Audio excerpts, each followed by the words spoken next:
Mossad اپنے بعض خصوصی اقدامات کے لیے وزیر اعظم کو بھی اعتماد میں لینے کا تکلف نہیں کرتی، اور ماضی کی تاریخ اس بات کی گواہ تھی کہ اس نے بیشتر ایسے کارنامے انجام دیے تھے جنہوں نے CIA اور KGB جیسی ایجنسیوں کے دانت کھٹے کر کے رکھ دیے تھے۔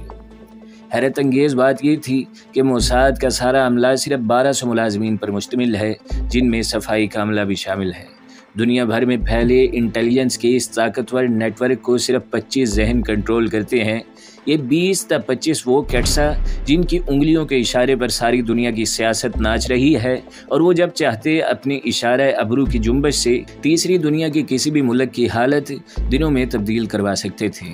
حکمرانوں کی عدل بدل، اپنی مرضی کے معاشی نظام کا نفاذ، عظیم یہودی سلطنت کے قیام کے لیے موساد ضروری خیال کرتی تھی۔ خصوصاً انہیں اپنے ارد گرد اور دنیا کے اس خطے میں کوئی ایسا حکمران قابل قبول نہیں تھا جس کو اسرائیل یا یہودیوں سے پرخاش ہو۔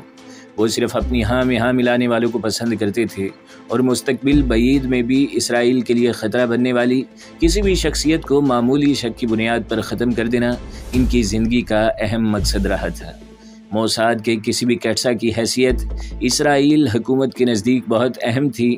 کئی سال کی محنت، جانفشانی، بے پناہ اخراجات اور بے بہا وسائل سے لیس ایک کیٹسا تیار کیا جاتا تھا، جس سے متعلق یہ تصور کیا جاتا کہ وہ موجودہ دنیا میں اپنے وسائل، تربیت اور بے پناہ جسمانی اور دماغی صلاحیتوں کا حامل یکتائے روزگار ہے۔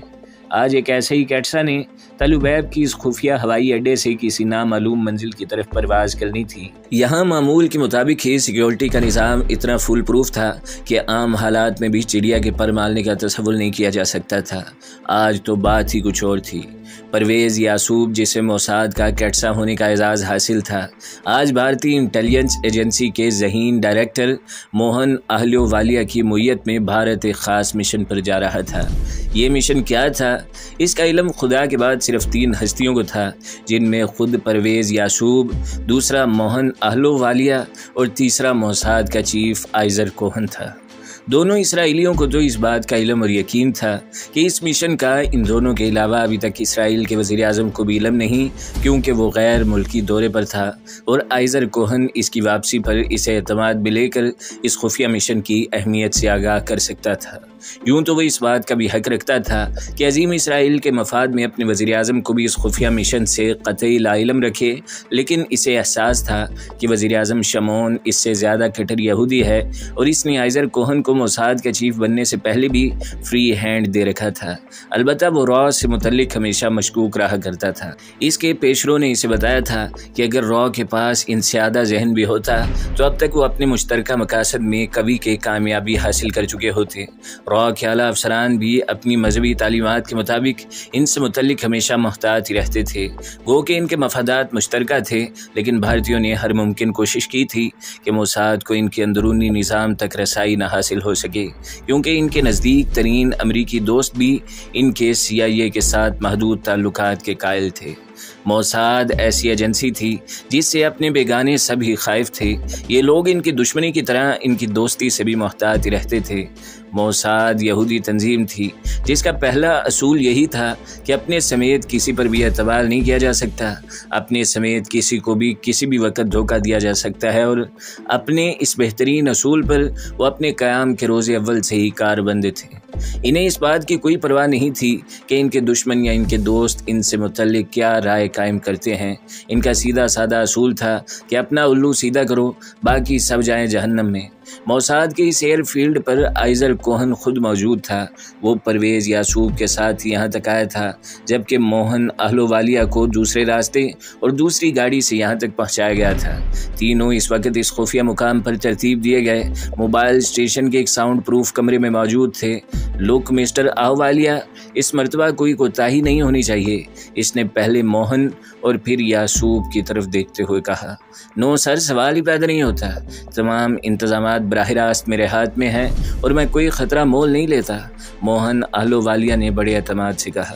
اس کی کوشش تھی کہ جتنی جلدی ممکن ہو کوہن سے نجات حاصل کرے، کیونکہ جتنی دیر وہ اس کے ساتھ رہتا اس کا بلڈ پریشر نارمل رہنے کا سوال ہی نہیں اٹھتا تھا۔ اسرائیل کی اہمیت مسلمہ تھی، اس بات میں بھی کوئی شک نہیں کہ موساد کا شمار دنیا کی خطرناک ترین ایجنسیوں میں ہوتا تھا، لیکن یہ بات بھی اپنی جگہ صحیح تھی کہ بھارت اپنے خطے میں ایک نئی سپر پاور کی حیثیت رکھتا تھا اور را بھی غیر معمولی ایجنسی تھی۔ کم از کم اپنے خطے میں اس کی اہمیت مسلمہ تھی اور شک و شبے سے بالاتر تھی۔ گو کہ موساد کی مدد سے انہوں نے اپنے ہمسایہ ممالک خصوصاً پاکستان کے خلاف بڑے بڑے آپریشن لانچ کیے اور مار کے سر کیے تھے، لیکن یہ یک طرفہ ٹریفک نہیں تھی۔ اس کے عوض وہ موساد کو وہ کچھ دے رہے تھے جس کی عام حالت میں اسے توقع نہیں تھی، کیونکہ پاکستان را اور موساد دونوں کا ٹارگٹ تھا۔ اگر را کو پاکستان کے ایٹمی پروگرام پر تشویش رہتی تھی تو موساد کے لیے بھی کوہوٹا پلانٹ ایک جان لیوا روگ بن چکا تھا۔ اپنی حیثیت میں انہوں نے یہاں جتنے بھی آپریشن لانچ کیے تھے وہ سب ناکامی سے دوچار ہوئے تھے، تبھی تو انہوں نے را سے تعاون کی درخواست کی تھی۔ اتنی عقل تو موہن اہلووالیہ میں بھی تھی کہ وہ موساد کی اس کمزوری کو سمجھ سکتا۔ انہیں اپنے ذرائع سے موساد کی پاکستان میں ناکامیوں کا علم رہتا تھا۔ حال ہی میں موساد نے غیر ملکی خبر رساں ایجنسی کی خوبصورت رپورٹر کے روپ میں اپنی جس ایجنٹ کو پاکستان میں دھکیلا تھا، اس نے اس حد تک تو کامیابی ضرور حاصل کر لی تھی کہ ہوس اور احساس کمتری کے مارے کچھ نام نہاد سیاستدانوں کی خواب گاہ تک رسائی حاصل کر کے ان سے بہت سی باتیں اگلوا لی تھی جو عام حالت میں شاید کبھی باہر نہ آ سکتی۔ لیکن جیسے ہی صرافہ نے اپنے پر مزید پھیلانے کی کوشش کی اور ایک فوجی آفیسر تک رسائی حاصل کی، اگلے ہی لمحے وہ پاکستانی کاؤنٹر انٹیلیجنس کی عکابی نگاہوں میں آ گئی۔ موساد کی یہ کامیابی ضرور تھی کہ جیسے اسے علم ہوا کہ ان کی ایجنٹ پاکستان کی زیر نگرانی یعنی انڈر آبزرویشن ہے، انہوں نے کمال ہوشیاری سے اسے اڑا لیا تھا۔ بھارت کے پاکستان میں موجود ہائی کمیشن صرف را ہی کے اڈے ہی نہیں بلکہ جنوبی ایشیا میں را کے بہترین مانیٹرنگ سیل بھی تھے، اور وہ اپنے علاوہ پاکستان میں سرگرمی عمل اور غیر ملکی ایجنسیوں کی نہ صرف نقل و حمل پر نظر رکھنے کی کوشش کرتے تھے بلکہ اس کوشش میں بھی لگے رہتے تھے کہ پاکستان میں ان ایجنسیوں کے مفادات اور ٹارگٹ کا بھی انہیں علم ہوتا رہے۔ اس طرح ان کا اپنا خاصا کام آسان ہو جانا تھا۔ موہن اہلووالیہ کے طالب علم آنے سے پہلے ان کے ڈی جی ڈائریکٹر جنرل نے اچھی طرح بریف کر دیا تھا کہ موساد نے پاکستان میں زبردست جھٹکا کھانے کے بعد کافی عرصے کے بعد ان سے رجوع کیا ہے، اس لیے خواہ ان کی کسی بلیک میلنگ کے سامنے جھکنے کی ضرورت نہیں ہے۔ موہن اہلووالیہ نے کوشش تو یہی کی تھی کہ دوران مذاکرات کسی بھی مرحلے پر کسی کمزوری کا مظاہرہ نہ کرے۔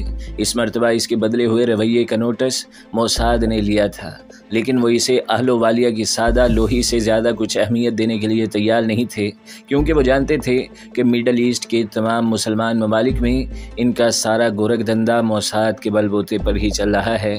اگر موساد ان سے ہاتھ کھینچ لے تو یہاں بھارتی کوئی آپریشن اگلے 50 سال میں بھی لانچ نہیں کر سکتے۔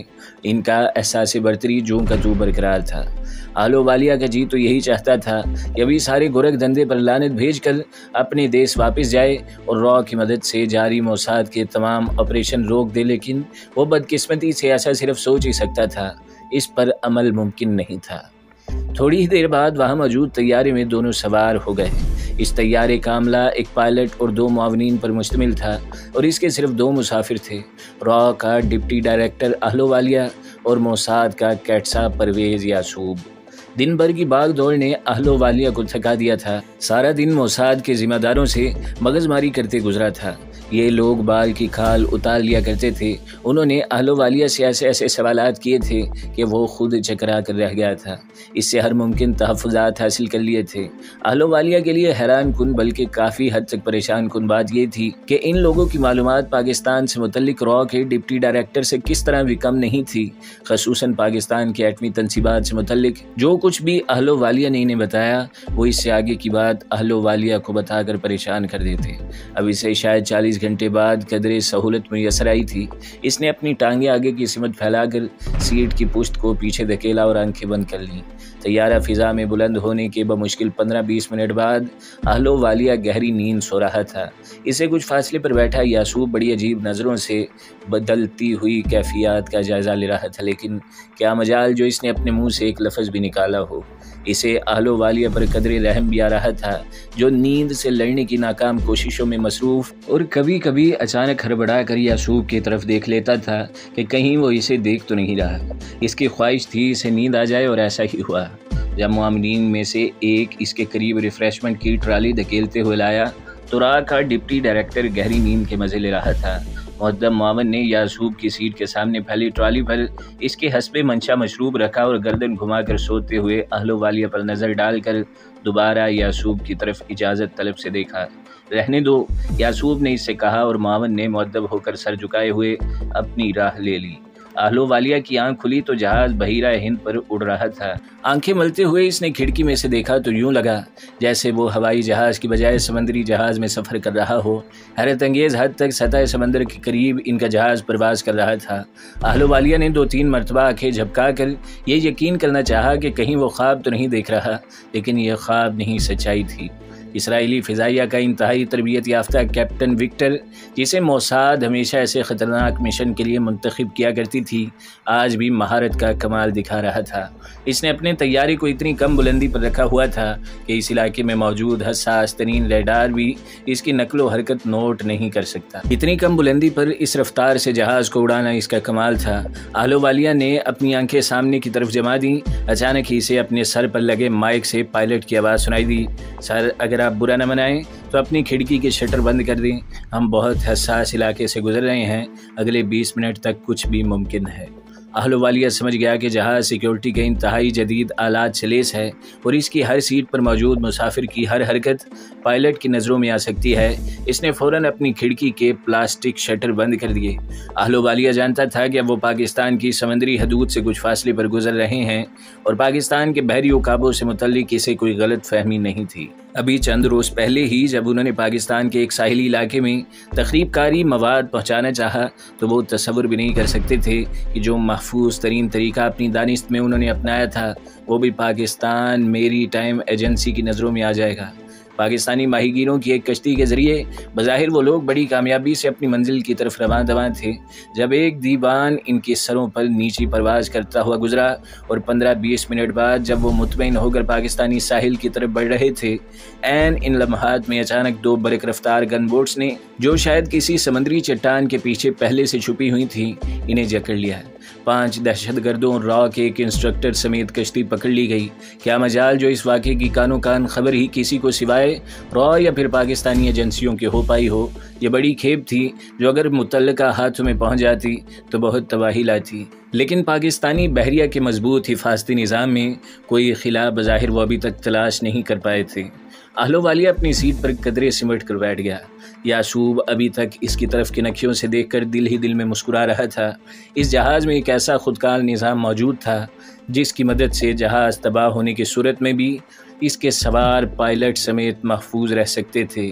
اہل و والیہ جس سیٹ پر بیٹھا تھا وہ ایک محفوظ فضائی کیبن تھا جسے کسی بھی خطرے کی صورت میں پائلٹ ایک بٹن دبا کر جہاز سے الگ کر دیتا اور وہ بحفاظت زمین پر اتر جاتے۔